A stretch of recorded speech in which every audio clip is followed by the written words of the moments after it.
Imagine this, while you are going about your day or perhaps sound asleep on the night of Sunday, April 27, 2025. A laser beam, thinner than a strand of human hair, was silently fired from Earth.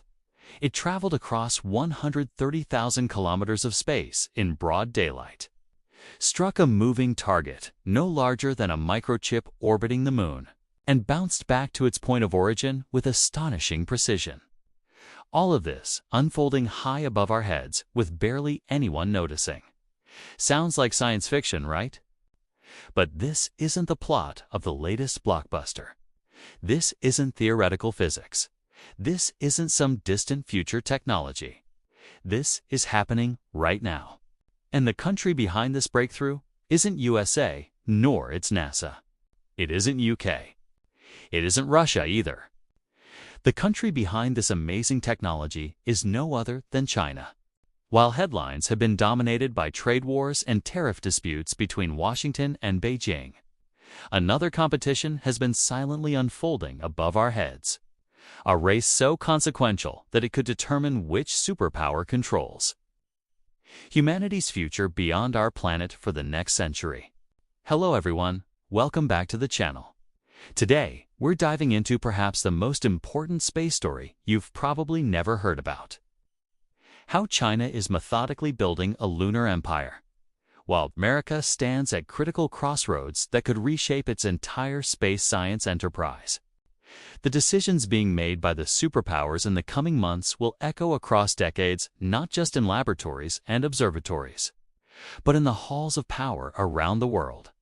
And by the end of this video, you'll understand why what's happening right now could fundamentally alter the balance of power in space for generations to come. The stakes couldn't be higher. The players couldn't be more determined. Then the outcome couldn't be more uncertain. Let's start with something most people don't realize: NASA. Scientists are legally prohibited from working with their Chinese counterparts. That's right. Since 2011, a little-known piece of legislation called the Wolf Amendment has banned NASA from any bilateral cooperation with China. American scientists can't collaborate on joint missions. They can't share data. They can't even participate in conferences where Chinese space officials are present without special permission from the FBI and congressional committees, a process so cumbersome that most don't bother trying. The reasoning behind this prohibition was straightforward: prevent sensitive technology transfer to a strategic competitor and protect national security. Congressman Frank Wolf, who authored the amendment, argued that China's space program was fundamentally military in nature, directly managed by the People's Liberation Army, and that cooperation would inevitably lead to technological espionage. But this policy of isolation created something few American policymakers anticipated: a complete parallel space program by China, developed independently with its own goals, technologies, timeline, and perhaps most importantly, its own philosophical approach to space exploration. The effects were immediate. When the Wolf Amendment passed, China had just launched its first space laboratory module and completed only 2 crewed missions. Many Western analysts dismissed their space efforts as derivative, merely copying decades-old Soviet and American technology with little indigenous innovation. What happened next defied all expectations. Cut off from international cooperation, China didn't retreat from space. They doubled down with a methodical determination that has become their hallmark. When denied access to the International Space Station, China built Tiangong, their own permanent orbital outpost. What started as simple experimental modules has evolved into a fully operational space station that now permanently hosts rotating crews of 3 takonauts. The engineering challenges they solved along the way were immense. From developing their own life support systems to mastering complex orbital docking procedures without external assistance. Just last month, 3 takonauts from the Shenzhou 19 mission commander, the Guangfu, and operators Li Kong and Li Guangsu returned safely to Earth after spending 6 months conducting more than 80 scientific experiments aboard the station. They were immediately replaced by the crew of Shenzhou 20. Ensuring continuous human presence in orbit, something only Russia and the United States had previously achieved. On the lunar front, when China was excluded from participating in international lunar initiatives, they created their own ambitious program, the Change missions, named after the Chinese goddess of the moon. These missions involved a series of robotic spacecrafts, each increasingly more sophisticated and advanced than previous ones. These series ultimately culminated in Change 6, which recently accomplished something neither NASA nor the Soviet Union ever attempted, bringing back the first-ever soil samples from the far side of the moon. A feat of navigation, communications, and precision that stunned even skeptical Western scientists.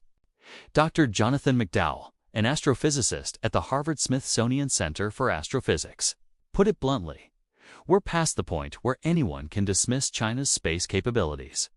They're not just catching up anymore. In some areas, they're innovating in ways we haven't." But China's most significant breakthrough might be one that received almost no coverage in Western media. In what scientists are calling a world first, Chinese researchers successfully fired a laser from Earth to a satellite in the Earth-Moon corridor and received a return signal, all in broad daylight. This might not sound revolutionary at first, but it solves a problem that has limited space navigation for decades. You see, laser ranging, which is using lasers to determine the exact position of objects in space, has always been the gold standard for tracking satellites and spacecraft. But until now, it could only be done at night. Why? Because during daylight hours, the overwhelming brightness of the sun would drown out the laser's return signal. Think about it like trying to see the beam of a flashlight in the middle of a sunny day. Practically impossible. But Chinese scientists at the Yunnan observatories found a way to filter out this solar interference using a specially designed near-infrared system attached to a 1.2-meter telescope. The precision required is mind-boggling, equivalent to hitting a single hair from 10 kilometers away. And the target? A satellite called Tiandu-1, hovering 130,000 kilometers from Earth, about a third of the way to the moon. So why does this matter? Because precise navigation is absolutely essential for any serious lunar or deep space operation. This breakthrough means China can now track its spacecraft with unprecedented accuracy 24 hours a day, while other space agencies are limited to nighttime tracking windows. But the daylight laser range is just one piece of a much larger puzzle. Tiandu-1 isn't just any satellite. It's part of a constellation of 3 satellites launched in March 2024, alongside Tianda-2 and Qiuqiao-2. Together, they form the beginning of something incredible, a complete navigation and communication network between Earth and the Moon. Think about what SpaceX's Starlink did for internet coverage on Earth. China is building the equivalent for lunar operations, what some are already calling a Moonlink. This network is the foundation of the Qiuqiao constellation, designed to provide continuous high-accuracy data for future lunar landings, rovers, and eventually human explorers. Right now, China's lunar ambitions are accelerating. This is clearly evident in their roadmap, which is as follows. By 2026, their Change 7 mission will search for water ice at the Moon's south pole, the same region NASA is targeting for its Artemis program. By 2028, Change 8 will test key technologies for a permanent lunar base. By 2030, Chinese takonauts will set foot on the lunar surface. And by 2035, construction is expected to begin on the International Lunar Research Station, a permanent moon base built in collaboration with Russia. What's remarkable is that unlike NASA's lunar plans, which have faced repeated delays and funding uncertainties, China's program has been methodically advancing on schedule, milestone by milestone. Meanwhile, across the Pacific, a storm is brewing that could devastate America's space science capabilities at the worst possible moment. According to multiple reports, the new Trump administration is considering slashing NASA's science programs by an almost unthinkable 50% in the upcoming fiscal year 2026 budget. Let me put that in perspective. NASA's Science Mission Directorate, the body responsible for overseeing and directing space research programs, from the James Webb Space Telescope to the Perseverance. Rover on Mars would see its budget cut from $7.5 billion to just $3.9 billion. The Planetary Science Division that handles all robotic exploration of our solar system, cut by 30% to $1.9 billion. Earth Science, which monitors climate change and natural disasters, cut by more than half to just over $1 billion. Heliophysics, that studies sun and its influence on the solar systems, a near 50% cut down to $455 million. Astrophysics research that studies the fundamental nature of our universe, a devastating 2/3 cut down to $487 million. And perhaps most shocking of all, the Nancy Grace Roman Space Telescope, a next-generation observatory, already fully assembled and scheduled for launch in just 2 years, would be completely canceled. Some experts have called these proposals an extinctional-level event for American space science. What we're witnessing is not just a budget battle or a scientific disagreement. It's a fundamental realignment of space power that could shape the next century. China is building what amounts to the infrastructure for lunar dominance: communication networks, precision navigation, and resource exploration, all while planning a permanent human presence. They're not just copying what came before, they're systematically laying the groundwork for long-term lunar development. The space between Earth and the Moon, what space strategists call cislunar space, is no longer just a void to be crossed. It's becoming a region of strategic importance with potential implications for everything from resource extraction to military positioning. And while the United States still leads in overall space capabilities, the gap is narrowing rapidly. So what happens next for America? The final NASA budget will ultimately be decided by Congress, not the White House. And historically, NASA's science programs have enjoyed strong bipartisan support. Representatives from districts with NASA centers are already mobilizing to fight these proposed cuts.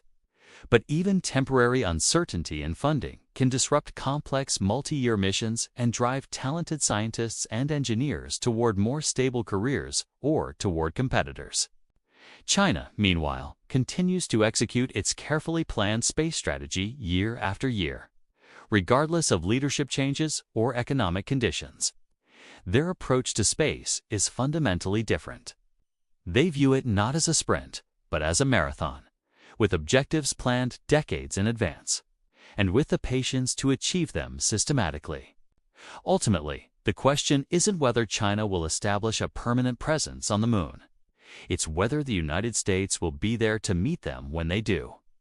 As our planet continues to grapple with climate change, resource scarcity, and geopolitical tensions, the competition for dominance beyond Earth is accelerating in ways few fully appreciate. The decisions being made right now about budgets, priorities, and international cooperation will determine not just which flags fly on the lunar surface, but who shapes humanity's future among the stars.